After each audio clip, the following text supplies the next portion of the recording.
हमारे साथ हिसार से भारतीय जनता पार्टी के प्रत्याशी चौधरी रंजीत सिंह जी मौजूद हैं। रंजीत सिंह जी, मात्र कुछ दिन बचे हैं प्रचार खत्म होने में। 25 तारीख को शाही लगनी है लोगों की उंगलियों पर। किस तरह का, कितनी मजबूत, कितनी गाड़ी या शाही अब की बार लगने जा रही है? हमारा इलेक्शन बहुत तेजी से उठ रहा है। जैसे ब्राह्मण सभा का फैसला हुआ, पूरी ब्राह्मण सभा, पूरी कार्यकारिणी और प्रदेश के अध्यक्ष 1000 ब्राह्मण ने परशुराम जयंती पे उठा के फैसला करा कि लोटा लून करते हम सारे वोट बीजेपी को देंगे। 1,20,000 थे। मनोहर लाल जी आए, 2 दिन लगाए, उससे बहुत इलेक्शन उठा। नायब सिंह सैनी जी हमारे सीएम साहब कल जो थे, उन्होंने जो कल परसों पूरा टाइम लगाया शहर में, 14 प्रोग्राम थे, कहीं भी 2-2 हज़ार से कम नहीं। हमें इस बात से ये विश्वास है कि हैवी पोल होगा जी। हैवी पोल ही हमारे पक्ष में ज़्यादा जाएगा।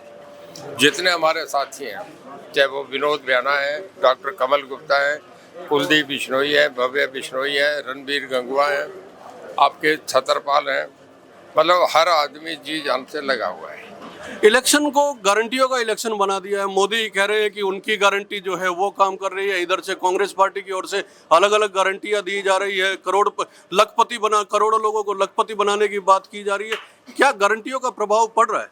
कांग्रेस तो गारंटी दे कि हम गारंटी दे रहे हैं कांग्रेस टूटेगी नहीं। कांग्रेस रोड टूटते जा रही है। बताइए, अकेला कैंडिडेट घूम रहा है, कोई उसके साथ नहीं है। हमारी पूरी बीजेपी यूनाइटेडली काम कर रही है और उसके साथ कोई भी नहीं है। अकेला जयप्रकाश घूम रहा है। हमारे नेशनल लीडर आ रहे हैं, कभी मोदी आ रहे हैं, कभी योगी आदित्यनाथ आ रहे हैं, राजनाथ सिंह आ रहे हैं, मनोहर लाल जी आ रहे हैं, नायब सिंह सैनी आ रहे हैं, हमारे सारे बड़े सभी, राजस्थान के चीफ मिनिस्टर आ रहे हैं, मध्य प्रदेश के चीफ मिनिस्टर आ रहे हैं। उन पे कोई चेहरा नहीं है दिखाने को। कांग्रेस खत्म है। अपनी स्टेट में हुड्डा साहब अपने बेटे की जमानत बचाने में लगे हुए। पिछली बार चौधरी साहब, मैं कल लोगों के बीच घूम रहा था, हमने कुछ बातें की, सर्वे की। कई मुद्दे ऐसे हैं जिनको लेके लोग सवाल भी पूछते हैं। उनका कहना है कि एयरपोर्ट की बात हुई थी, 10 साल हो गए भारतीय जनता पार्टी को, प्रदेश में भी केंद्र में भी।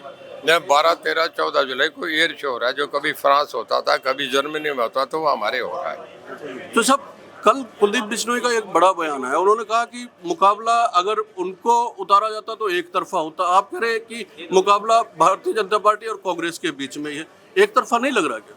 देखिए, अपना अपना एनालाइज करने का तरीका उनका ये हो सकता था। वो समझते कि मैं पहले से यहाँ चुनाव लड़ा हूँ, उनका अंदाजा हो सकता है ये। अब अंदाजा तो आपका मेरा कुछ भी अलग अलग हो सकता है, पर इस मामले में मैं नहीं कहता। वो जी जान से लगे हुए हैं। पूरा उनका और उनके बेटे ने शायद सबसे ज्यादा जोर लगा रखे, मन से सपोर्ट कर रहे हैं।